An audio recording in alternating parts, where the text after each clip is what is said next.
Welcome back to our Health Mobile app series. LucidQuest analysed 14 therapy areas in the second half of 2025 and provided rankings of top apps by downloads and by our proprietary LQ score. For full rankings and insights, download the complete report. Let's explore the highlights. Alzheimer's disease and dementia app ecosystem is dominated by cognitive training and brain game apps focused on general brain fitness rather than disease-specific support, with limited scientific referencing and few validated interventions. Arthritis apps primarily focus on pain tracking, symptom diaries, and daily self-management, using medical language but offering mostly high-level evidence and limited clinical integration.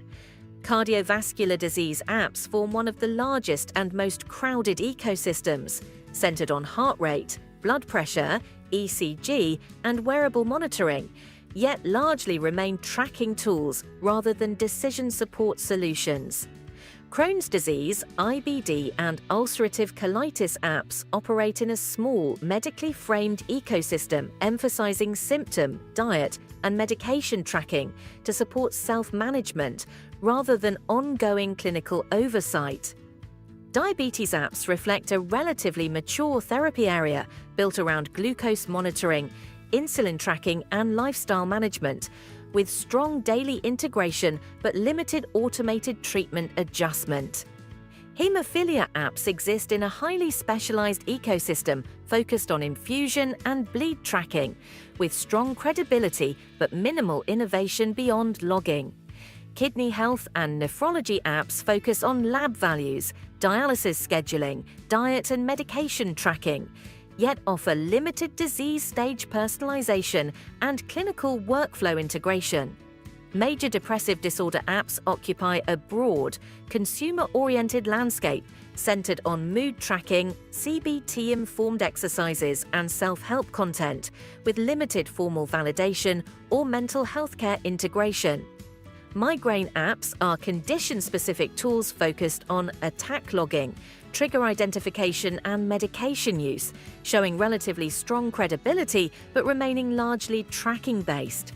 Multiple sclerosis apps form a small, specialized ecosystem addressing symptom, fatigue, and relapse tracking, though most remain patient-led with limited clinician-facing functionality.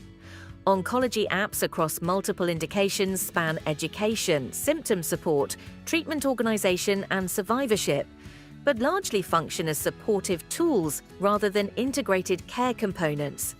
Parkinson's disease apps primarily support symptom and medication tracking, with minimal integration into care pathways.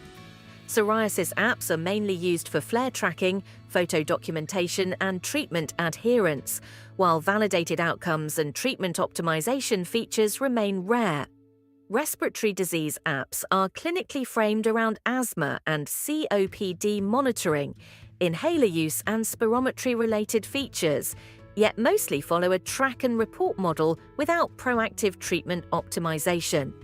Across therapy areas, the app's ecosystem is mature in tracking but underdeveloped in clinical integration, validation, and outcome-driven intervention. To access complete rankings, validation data, and strategic insights, download the full LucidQuest report. Contact us at info@lqventures.com for expert insights, and don't forget to like, share, and subscribe for more updates.